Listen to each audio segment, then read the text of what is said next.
Good afternoon, everyone, and welcome to this webinar today on multicultural lived experience. We are your co-presenters. I'm Rita and Sharon, and we're very much looking forward today to talking to you. Today's webinar is the last in a series of webinars that we have been running this month of November. It's actually our 10th anniversary year this year.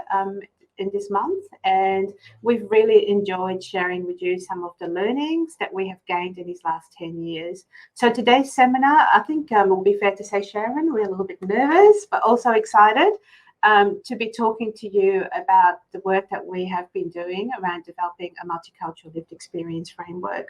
But before we start, we would like to start with our traditional acknowledgement. World Wellness Group acknowledges that the space we occupy and the place we conduct our work has and always will be the traditional lands of the Turrbal and Yagara people. We understand that the connection between this land and its indigenous people has a special and spiritual significance that benefits social and emotional well-being. We pay our respects to the elders past, present, and future of this ancient land and recognize that delivering equitable healthcare requires that we understand, appreciate, and reflect our respect for both Aboriginal and Torres Strait Islander peoples. We commit to growing and nurturing our relationship with Indigenous Australians to ensure that rightful place in the journey that is better health outcomes for Australia, and to exploring the opportunity for partnerships and collaborations to benefit all. Thanks, Sharon. So by way of introductions, before we start, I'm Rita. I'm the current Managing Director at World Wellness Group and also one of the co-founders. So I've been here for 10 years. I've worked in the multicultural sector for over 30 years in both the not-for-profit and public sectors. And really the work around multicultural health and mental health is really what inspires me, and particularly being able to work with consumers and the lived experience work. So I'm certainly very much looking forward today to sharing with you some of our learnings in this area. Sharon? Hi, I am Sharon Were. I am the Peer Engagement Coordinator at WWG. I have personal experience as someone with a chronic health issue who has accessed and navigated the health system for over 22 years, which involves multiple specialist teams and services at a primary, secondary, and tertiary level. Professionally, I have worked in the healthcare system for 12 years in the multicultural mental health space in both NGO and public sectors. It is really refreshing to work in this peer engagement role and lived experience space as I show up authentically and unapologetically as myself, integrating my personal and professional experiences as a cowed woman who has extensive experience in living a successful and quality life as I navigate the perils of a long-term chronic condition. I was a teenager and an international student when I arrived into Australia, entered uncharted waters in the health system then, and I still do now as an Australian citizen. I am indebted and extremely grateful for the care, resources, and health opportunities I have been offered. I now use my lived and living experience to be the voice to help others. Thanks, Sharon.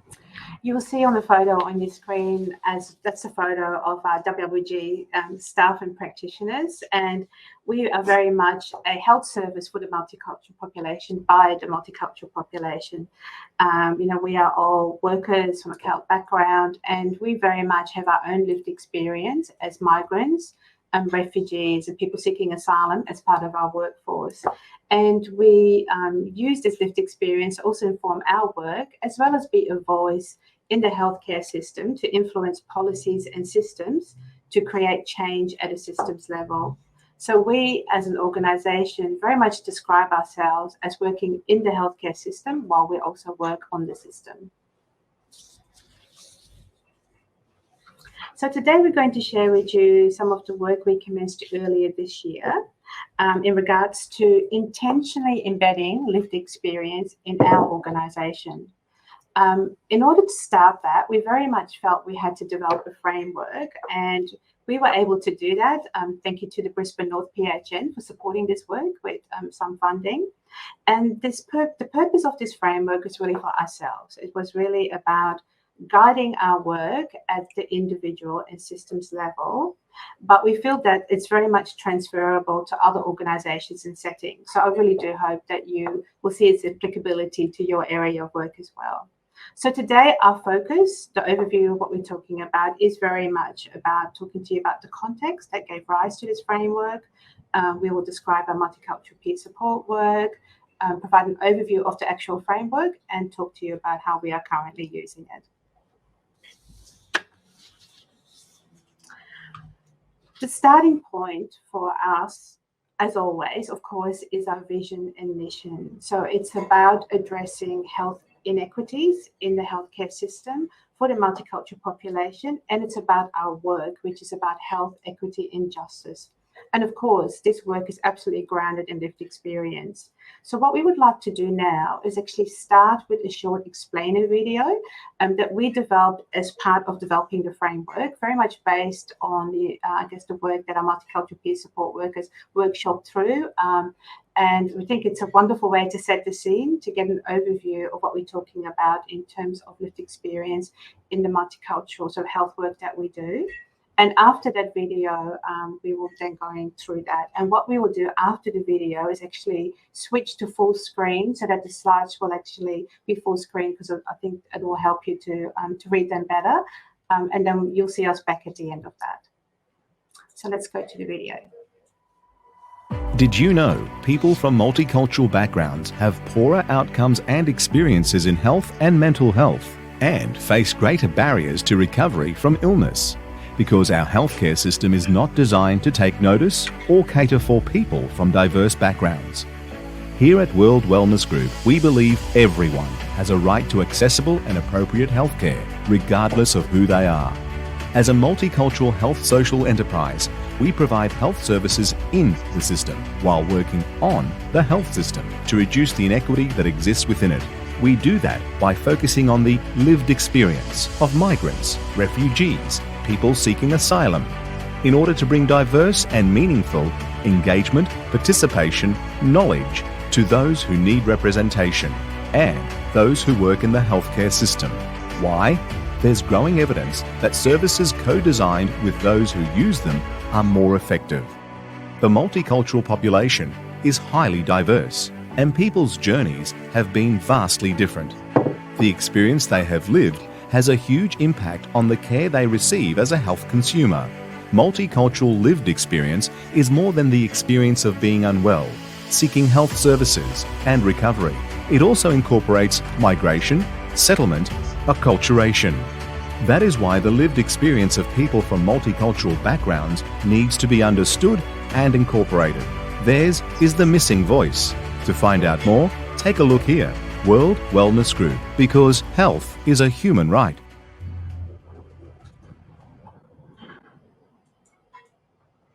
Great.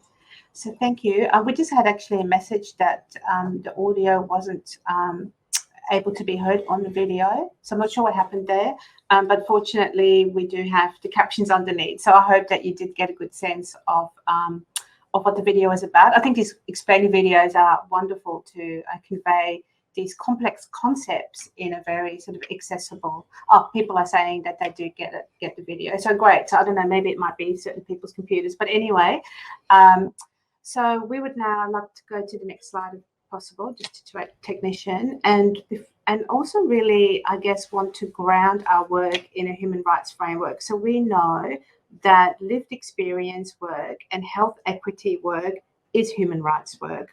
And this graphic from the WHO, which we often use, in terms of leaving no one behind, is commonly used in relation to the health of migrants and refugees, with the notion of universal access and a right to health, and that the health of migrants and refugees should never be considered separate from the overall population. Now, in terms of those of us who work in the multicultural sector, we know that this is actually a real struggle that we have. Of course, we totally endorse this approach, but I guess under sort of what often is called mainstreaming, the issues get lost. And certainly without these very targeted strategies that make services and I guess policy more inclusive about the need of the population, this is not going to happen. And that's in essence our work. But this work needs to be very much grounded and informed by lived experience voices. So at World Wellness Group, we have really, I guess, sort of communicate the work that we do in 4 key areas, 4 key outcome areas, or even sort of 4 pillars of our work. So we talk about our work as obviously very much under the banner of health services. We are fundamentally a health service organization and, primary healthcare services and mental health work. But we have also really elevated the area of our voices or lived experience as a key pillar to our work. The other pillars are around contribute, where we build a community of supporters to tackle these big issues, whether that is through partnerships, but also philanthropy and supporters, alliances, really sort of building that movement around multicultural health issues. And then the Knowledge Hub, which is where we, I guess, pull all this information together to help us work on the system, to be that sort of authoritative advice, expertise, to share this expertise, and to really increase the visibility around multicultural health issues. So although our voices or our lived experience work stands alone as one of the pillars, it is also very much the foundation to all our other work. So I would also actually say that that we really try to embed that across all areas of our work. So in terms of and this is all very explainable on our website. So if you actually went to our website and looked at our voices area, this is what you would see. So this area on our website gives space to voices that are rarely heard in the healthcare system. The voices of lived experience migrants, refugees, and people seeking asylum brings diverse and meaningful engagement and participation. And a growing body of evidence shows that services designed in collaboration with those who use them are more effective. So now we'll talk about our multicultural peer support workers because they are critical in the work we do. And here are the key features of what our multicultural peer support workers bring to our service. They bring lived experience in their migratory journey. They create cultural safety in the therapeutic space and engagement. They provide culturally appropriate engagement. They bring their cultural and linguistic skills, but they also bring cultural tailoring, which means it's unique to every individual. Over the past 10 years, WWG has learned that multicultural peer support workers, of whom I will refer to as MPSWs from now on, are essential to our service delivery. In fact, WWG cannot do its work without working together in partnership and in collaboration with MPSWs. We now have over 60 MPSWs covering a myriad of languages and cultures, representative of WWG's major client group. In the last financial year, WWG worked with over 140 different ethnicities, and we have a very culturally diverse staff and practitioner group, of which we are also able to match language and culture. What we have learned, though, is, yes, shared language and culture is critical to breaking down barriers, but shared lived experience is what actually connects and allows for authentic participation in the therapeutic space. The MPSW provides cultural safety and a moderating role in terms of bridging the gaps and barriers between diverse cultural health experiences and understandings, which is so much more than language and cultural differences. As Sharon said, the key to engagement, whether it is in a therapeutic setting or to facilitate meaningful engagement and participation in other settings, is the lived experience as a migrant, refugee, or person seeking asylum. So multicultural peer support workers do not only draw on their personal experiences, but also on the migration and acculturation experiences that provides a really important social determinant context. And we'll talk a little bit more about what we mean with that, to the experiences of physical and mental illness for CALT consumers. So we were actually really fortunate that we were able to have an external evaluation done by the University of Queensland in relation to our psych therapies program. And that was actually done early last year. And it very much looked at our model of co-therapy and the role of our multicultural peer support workers. And over 30 clients were interviewed. And it was really heartening to hear that generally all clients expressed that having a multicultural peer support worker present was a really positive experience for them, because it really helped in trust and connection with the therapy. But they also used a lot of language around comfort and having someone present that they could relate to who would understand them. The other issue that really came up was also one of confidence. So to have someone present who helped express how they were feeling and would also be in their corner and who would advocate for them. Our workforce, in terms of our therapists, also commented that multicultural peer support workers improved their therapeutic engagement and alliance building in the therapy that they were doing. And not surprising, of course, the evaluation also noted that for us as an organisation, the importance to think about the workforce support that we can provide for multicultural peer support workers, such as debriefing, ongoing training and support, and so, and really sort of, I guess, embedding that in the work that we do. So it was, I think, a wonderful opportunity to get sort of an external view about how we were working with this workforce in our organisation.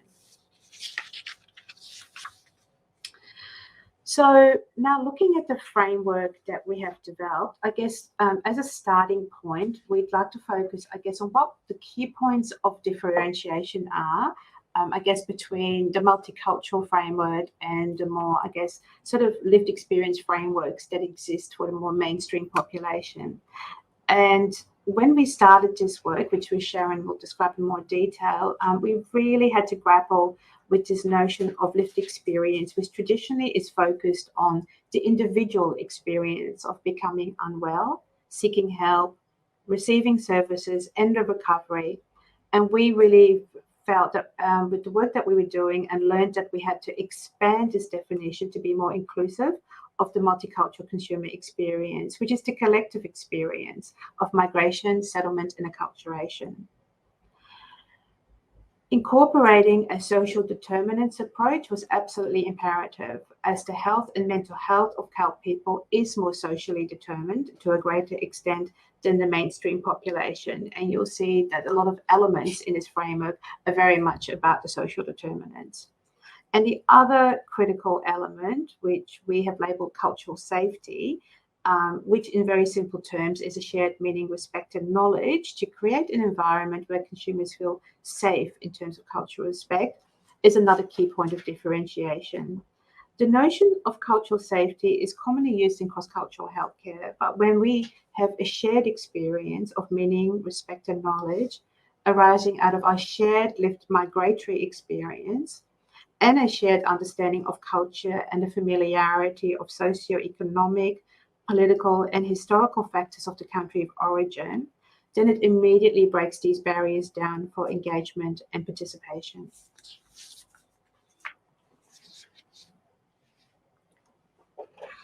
So the diagram is representative of issues that were discussed by our working group, the Multicultural Peer Support Workers. I'm just noting the impacts of migration, settlement, and acculturation that have significant impacts on our physical and mental health. How did we do the project?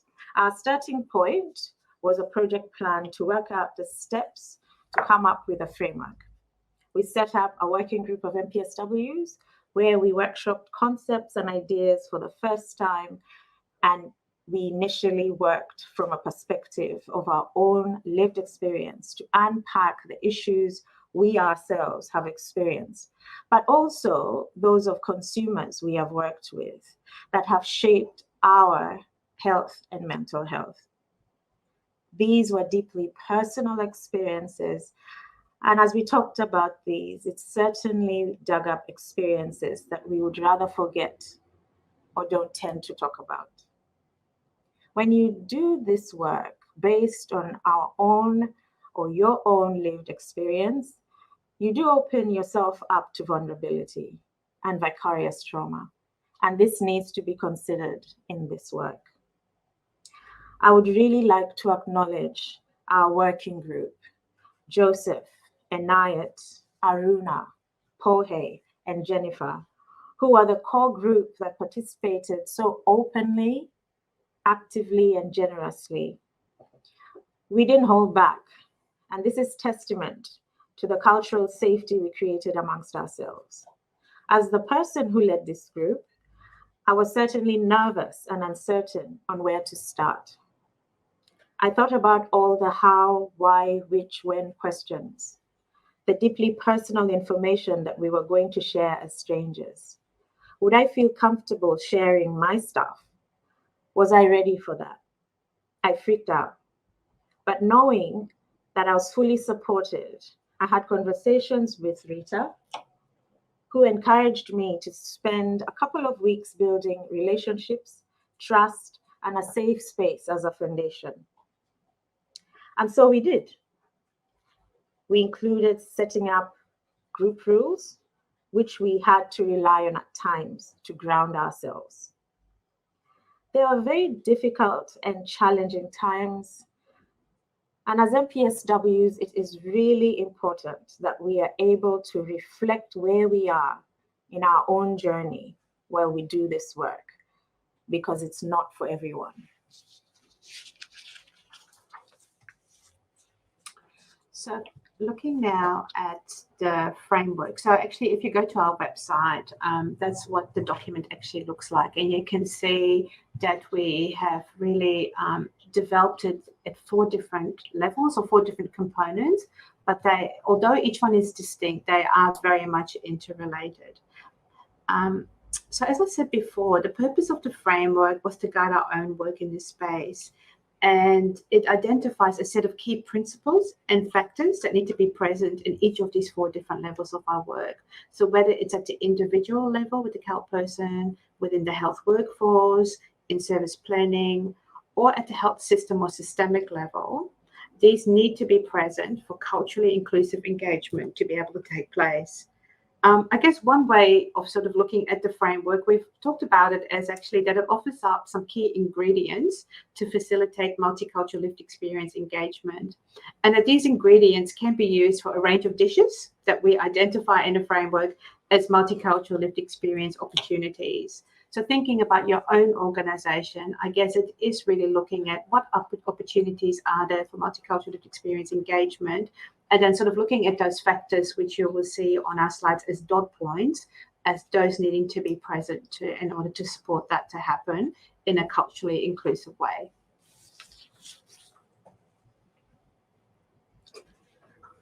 So the ingredients for the CALP person to work in the way that Rita has just explained. We need cultural and religious safety. We need role modeling. We need stigma reduction. We need to increase cultural and migratory strengths. We need resilience building. We need recovery and orientation. And we certainly need positive acculturation. The framework itself starts with the CALP person as the center. And these dot points I've mentioned are the key factors that reflect the issues or conditions that must be in place to facilitate authentic and meaningful engagement and participation in whatever setting, at an individual, group, or systems level. So whether we are in a therapeutic setting or on an advisory group, these are the issues we identified as MPSWs that are essential to us providing a safety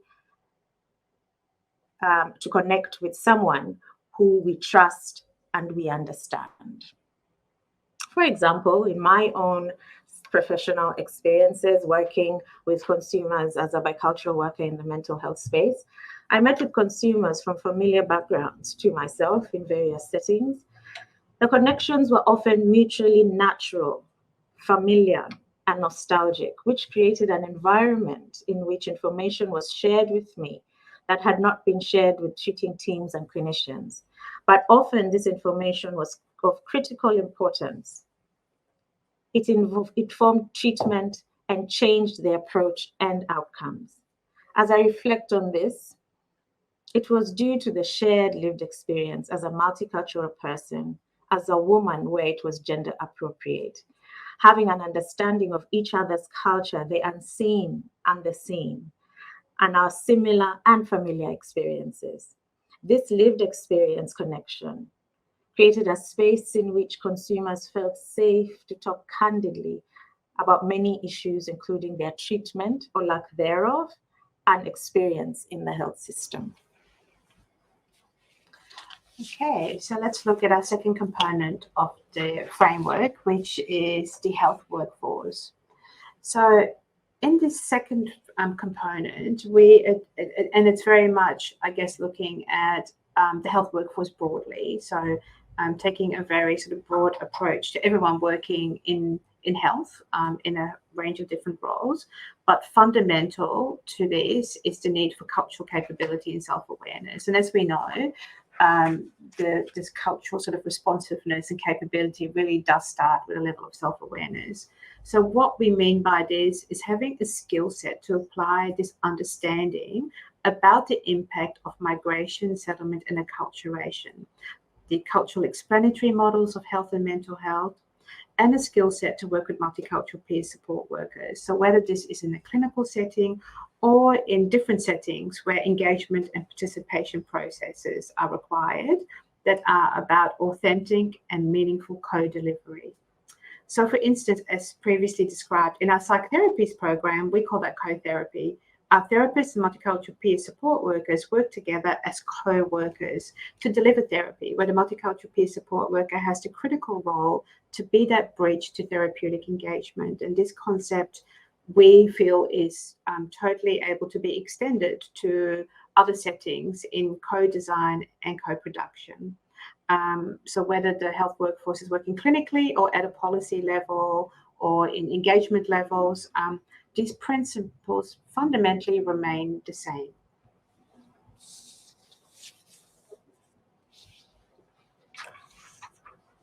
So as Rita mentioned, part of the lived experience is having the organization who has a lived experience person co-design, co-deliver, and in a multicultural setting, have cultural capability and responsiveness.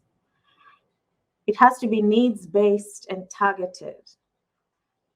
And it can't work if it's not inclusive, visible, accessible, have unique skills, capability, and expert advice.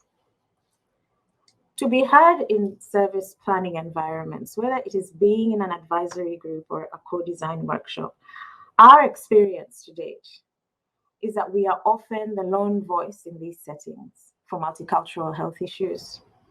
It is tiring, and we feel the responsibility to constantly be the voice for all multicultural issues, which is so difficult and a burden, especially when we consistently see gaps and barriers and no change and start to question if we are making a difference or if we should even use our voice. In my experience, I have been fortunate enough to not only have highly skilled professionals, but highly skilled and highly culturally competent, invested specialists and GPs caring for me in a supportive team system that has always put me first and has taken off most of the burden for me to navigate or advocate for myself in the system. That said, I know this is not often the case, but from my own experience, I know that it can be done. It is possible. As a consumer, I was drawn to WWG as they embody these dot points outlined as essential to service planning and delivery. And as you have heard, I led this working group. And so I co-developed this framework with WWG. Not only that, but a few weeks ago, I co-planned in the strategic planning day.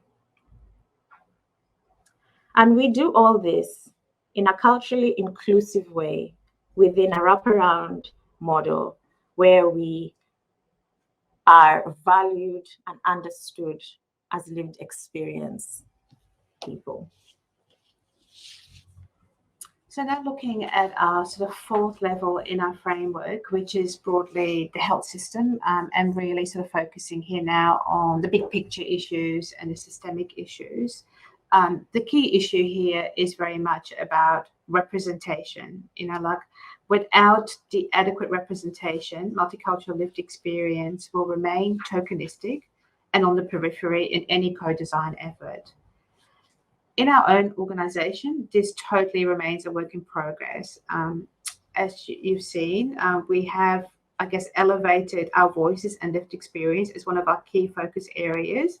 But to date, we've probably been a little bit more outwardly focused, like to be a voice in the broader system, rather than internally. And we certainly can do much better than ourselves. And it's certainly a key priority. And as Sharon just said, like in terms of our organizational strategic planning that we've recently done, and we certainly recognize that we have more work to do around our own mechanisms, our own internal governance structures, to be more inclusive of the lived experience with our own organization. So yes, we definitely have to have ourselves as a starting point.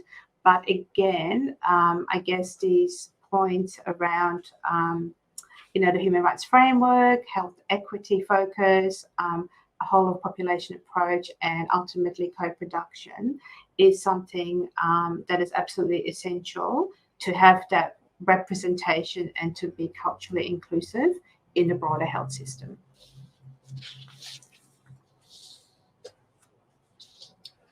So how are we using it? Well, we have started with one program, our psychological therapies program, where we are intentionally looking at moving beyond the culture and language peering to bringing our lived experience to the forefront in therapeutic work, where we have MPSW supporting. This is being co-designed with the psychotherapy staff and MPSW working group, and will ultimately be part of induction, orientation, and training and ongoing professional development. This will also be used in MPSW recruitment, induction, and ongoing PD. We have started with one program and aspire to roll this out across the organization as we continuously learn from this process. We eventually hope to turn this into training modules for external organizations based on our learnings. But at this point, we are internally focused and so that we can get it right. Absolutely, we need to get it right first ourselves. So I think sort of reflecting really on how we are using it, I think it's fair to say that we very much see this framework as similar to a quality improvement process. It definitely is not something that can just be done as a one-off. It really does require a commitment to the ongoing cycle of implementation, monitoring, review, and making those adjustments. It definitely does require a whole of organizational support and participation. And, we all know that is not easy to do in this space of busyness and, hecticness in a service delivery environment. But unless we are very intentional about this work, it won't happen. So we do really need to give it that space to do that. And this framework is really our starting point. As we said, we designed it for ourselves, but we do hope that it has stimulated and expanded your thinking about multicultural lived experience. So what we would like to do now is show you a second explainer video, which we developed as part of the framework, which really captures the essence of multicultural peer support work. And then we will open it up for questions. So let's have a look at the video. As a World Wellness Group multicultural peer support worker, it is your lived experience that really helps improve health outcomes for the people you work and care for. It also helps reduce the inequality and injustice within the mainstream national health and mental health care system. Your lived experience is a powerful voice. A lived experience is the knowledge and understanding you get when you have lived through something. Without a full representation and voice of the whole population, health services will continue to leave people behind. By focusing on the lived experience of people from multicultural backgrounds, together we can work for change so that those healthcare needs are properly met, rather than having to fit those needs into what is already available. That is why your work as a multicultural peer support worker is so valuable, because you will be there at the heart of change, bridging the gap. Through your language, your culture, your migration experience, your settlement experience, your acculturation experience, your experience with health services, your own lived experience. It is the most important and powerful tool you have to help your peers, to enable reform through one-to-one support roles, forums, advisory groups, in education, advocacy, health services, and outcomes will become better for everyone. Thank you for being there as a World Wellness Group multicultural peer support worker.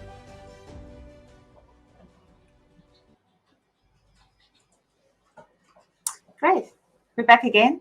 So I hope that especially that last explainer video, I guess sort of really, I think, brought everything together in terms of what really the essence of the work is and why it's so important. So yeah, we're basically open for questions now. So we'd love to hear from you and, you know, what you thought about what we've shared with you, or, you know, how it may be applicable in your area. There we go. We've got a question. It's great that puts factors in place to show equity, diversity, and representation of multicultural lived experiences. And other organisations use this framework as an example that could, oh, and then it cuts off. Can't actually read the next bit. Sorry, I need to just go to the. Sorry, we're just negotiating technology here. So what could be some of the benefits on the health system if other organisations use this? Well, I think the first benefit would be that the impact would be greater. You know, like I think that we as a multicultural health service organisation obviously need to do this for ourselves, to be, I guess, authentically working in this space around lived experience.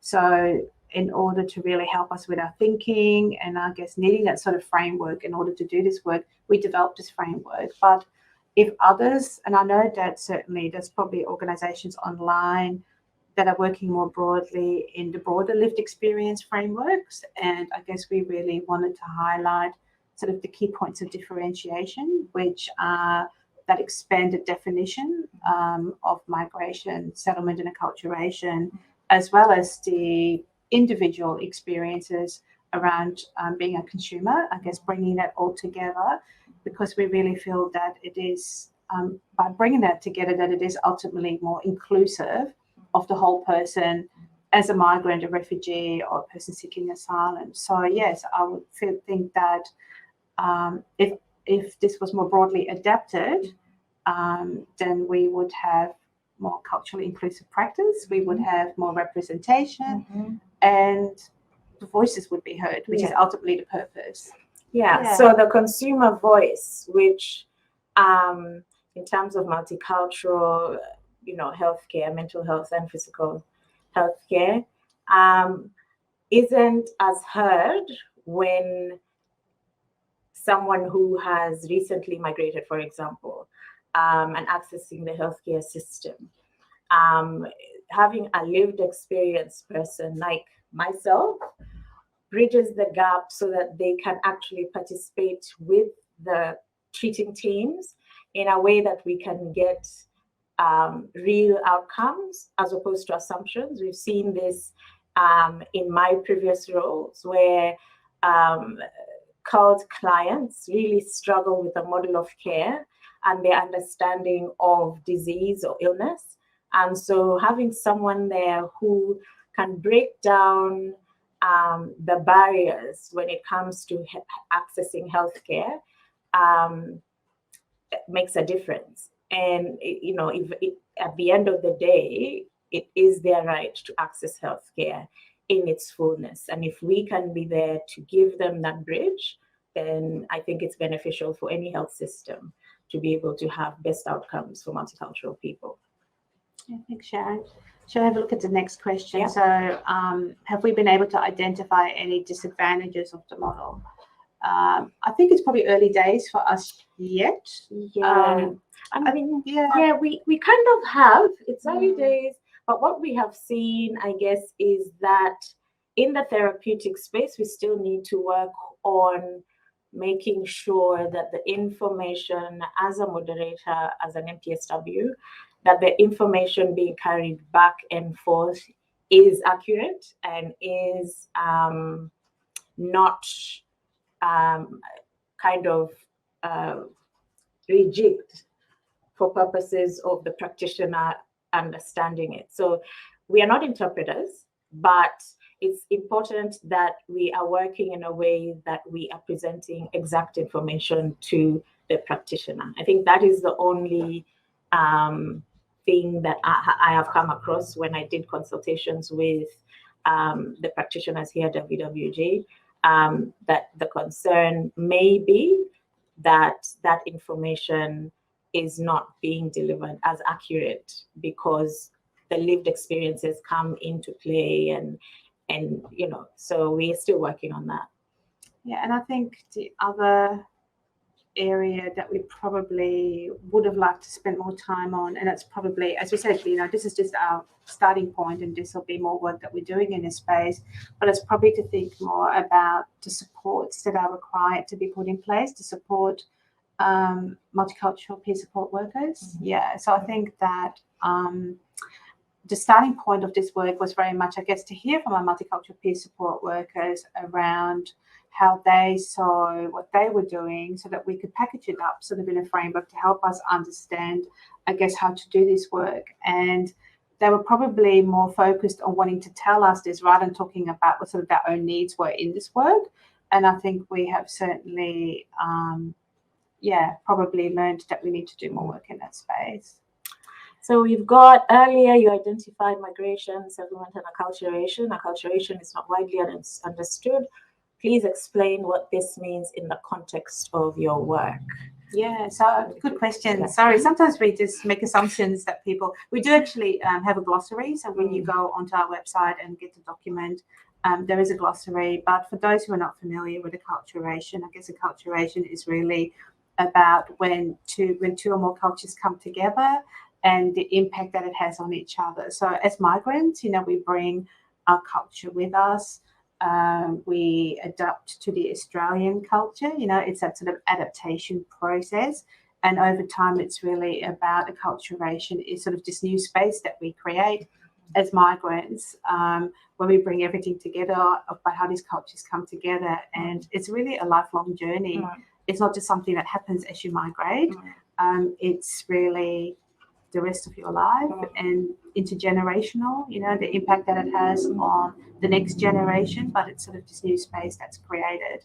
And I think when it comes to health and mental health, that often, and when we talked about this sort of social determinants approach that we were taking, looking at all those factors that impact on people's settlement and acculturation over time, that we really are acknowledging that is really that sort of point of differentiation compared to, I guess, the mainstream community that makes it different. And I guess that's why we've taken that real focus on migration, settlement, and acculturation. But thank you. Great question. Any stories that illustrate the utility of the co-therapy model? Well, I think the stories are very much about, I guess, there's so many stories about individuals working together. But I think if I sort of go back to the evaluation that we shared with you, there were a lot of examples of individuals who talked about sort of coming to therapy and not really understanding what it would be about, And I think having someone there, so a multicultural peer support worker, as part of the therapeutic process, who wasn't only just able, I guess, to bridge that gap that we've been talking about between the practitioner and the consumer, but actually really understanding the culture, and particularly being, I guess, from cultures where these sort of Western therapies aren't as common, is being able to really provide that context and framing it up in that way so it makes sense to people. So I think we often talk about it as being cultural interpreters, there's often such a focus on language and culture. And I guess what we are trying to do with this framework is actually push it even further and bring the lived experience to the forefront of that. We often focus on language and cultural differences, but really having that lived experience sort of front and center and being more openly acknowledged and addressed, I think is, as Sharon sort of explained, provides that connection and trust and confidence that people talked about when they were using our services, about how that made them feel. So I think it's really that comfort and trust. Yeah. For both sides, for the consumer and for the practitioner. So as an MPSW, you're sitting right there in the middle, moderating the two sides. Yes, you're there for the cultural safety, you're there for your lived experience, your language, but you're also there to inform the practitioner. So it's a dual role. And so I think without that, it's not very possible to dig deep into what issues are if you don't even know what the issues are.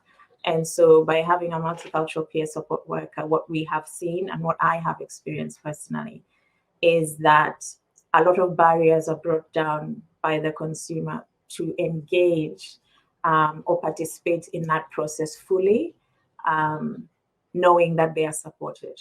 That's what I can say.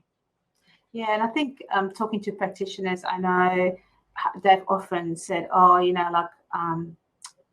so sometimes things are said in therapy, and when the multicultural peer support worker sort of explains afterwards, well, this is actually common. Like people sometimes, talk about their experiences, and then they say, oh, well, this actually happened. This is quite a common experience, or sort of this is what happens in our country. Like, I think it just gives that whole context of understanding that is, you can be the most culturally competent practitioner, but it's just that additional information to really help you understand it and put it in context really helps the work. Yeah. And that's why it's so important. And look, I think it's fair enough to say when we both started it, people were a little bit skeptical with this work. I think we're so used to working with accredited interpreters, and we're the first ones to say, yes, we need to work with accredited interpreters.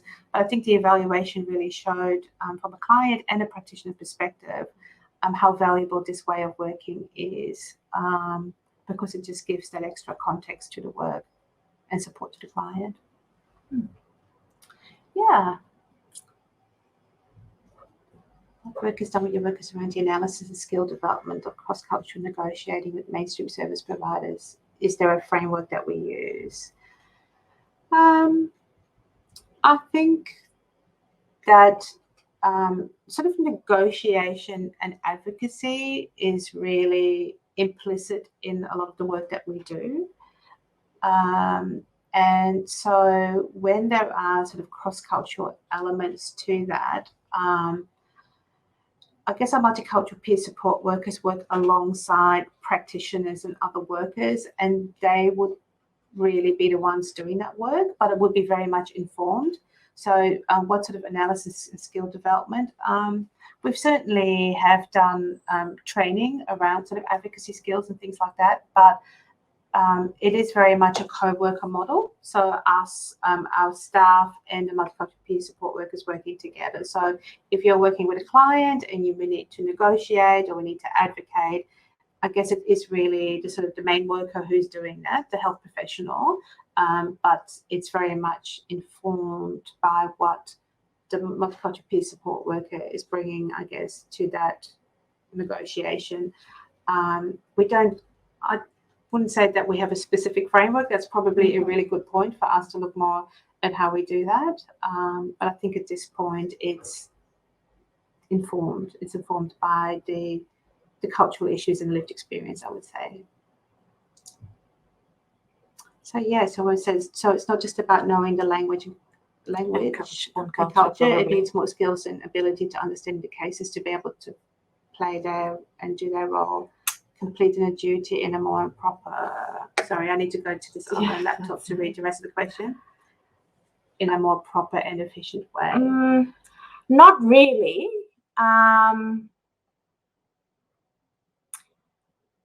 I think the idea here is not so much to use. So if I met with a consumer, the idea is not so much to know what they're going through, what their diagnosis is, all of that. My role there is to be somebody who's very familiar to them, somebody who understands their culture, not just the dressing and the foods we eat and the dances we do, but the deeper emotional meanings that are, for example, how do they understand mental health? How would they explain mental health? When they get certain issues, physical health issues, how do they explain that and understand that? That is pretty much my role. I think when we get into trying to build skills around their health situations, that's a bit different. That's where the skills of the practitioner is. So it's really, as Rita said, a cultural interpreter. So that's what you and I think it's about all of us working together, like that we all bring our own different, it's a team approach. So and I guess what we're saying is that the focus has been so much on language and culture, and we're trying to now really take a lived experience focus in all of that as well. So that's the next question there, I think, is a really good one. Like, how is this being perceived by practitioners? I think it's fair enough to say that it's an ongoing process, because I think practitioners tend to be very language and culture focused. And I think about everyone's training. Everyone's been trained to work with interpreters. So, and I would like to think everyone's been trained to work with interpreters. But there is very much this, I guess, training that we all have. I'm the expert health practitioner. I'm working with someone from a different language and culture background to myself, and there's basically a language barrier. So I can use an interpreter to overcome that. And what we are saying is, well, no, it's much more complex than just language. There's all these cultural issues. And now we are also introducing the lived experience issue as well. So I think we are definitely pushing the boundaries. And I think, Sharon, you did some interviews with some of the practitioners, and I think they probably talked about some of that. Yes. Yeah. So part of the process was interviewing practitioners who had obviously been using language and culture. But to be honest, this is not new to us as an organization. I think we naturally use our lived experience when we meet consumers. We talk about where we are from, we talk about the foods we like. So you're building trust for someone to be able to feel comfortable to participate in what they need, this therapeutic space. And so, it's sometimes it can take a long time to build those type of relationships. When I talk to the consultants or the practitioners I talk to, they were very interested to see what lived experience would be like. One of the psychiatrists I talked to was actually so happy that we were doing this work, because what she said to me was, a lot of times when consumers leave, she's just not sure what just happened. There's so many gaps that she would like to know more about.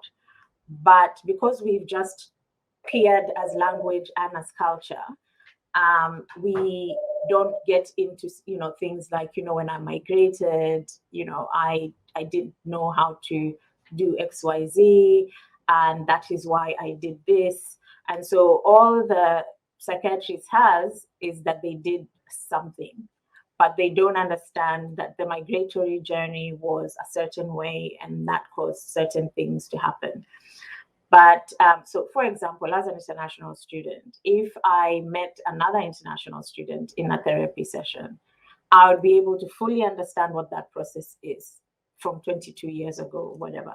I'd be able to go, oh, okay. So when they say certain things, I can dig in more to understand, oh, so was it like a visa issue, like this type of visa, or how was uni, what were the lecturers doing? And having that similar experience means that it's wholesome when we come into that therapy experience. We, like I said in one of the slides, a lot of times when it's just the MPSW or bicultural worker in some organizations working with an individual, there's so much more information that the person gives because they feel safe to give that. They're very candid, they're very open, and not just open to give the information, but they're also open to receive it. They trust somebody from their own culture. They trust that they're in good hands that way. And let's also not forget, there's the section in the work we do, for example, that shows even things like colonial experiences. There's people who will come from, for example, Africa, and they're not going to be very open to a white Australian practitioner. And it is my job to break down that barrier and go, look, that's a bit different. We are not living in those times, and you're free to ask what you want to ask. You'll be cared for. This is not, so that's my job.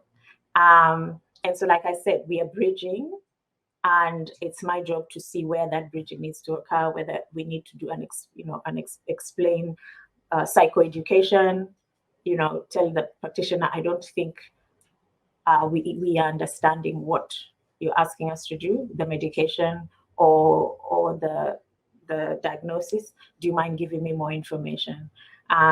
And that's how we work. So that's just an example. Yeah, and I think again, it's all those issues that we, those words that we used before about confidence and trust and connection. Like I think the lived experience is a shared experience, and I think it's that shared experience that helps that connection. And I think it's something that we just haven't shone a light on really before because we've been so language and culture focused.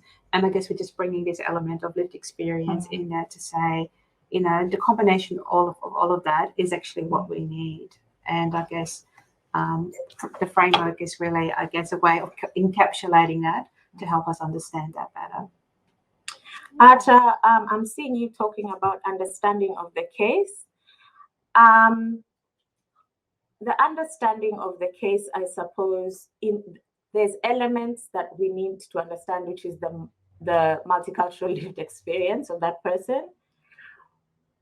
The case, if you're talking about diagnosis and that side of like what the psychologist or psychiatrist is doing, we are not kind of held accountable or how do you say it? Yeah. To the actual issues of the case. Our work is to make sure that that consumer feels that they are supported to provide all information that is integral in their treatment and care. So yes, I will be in the room, I will be listening to the case, I will know information that is, but my role is pretty much to be a cultural interpreter. I think you've come up with a word that's great. It's again that whole issue of cultural safety that we talked about early on. Like it's really for the consumer to feel that they will be heard, understood, and respected in terms of their own frameworks and understanding. And I think having a multicultural peer support work as part of that just gives that additional element of trust and support for that to happen. And also, I guess, Ata, if you're talking about understanding culturally, yes. So if you're talking about like a case, culturally, yes. So we'll be able to understand, because we've got lived experience. For example, if a mother is grieving a child, and this actually is an actual case that I was on, and she's picked up. I just noticed we're about to run out of time. Okay, we're about to run up on time, Atta, but we are available for emails. We don't want to be cut off in the middle of talking about something. So we just want to thank you all really for participating today. Yeah. And more information is available on our website. So thank you so much. That's wonderful. Yeah. Thanks, everyone.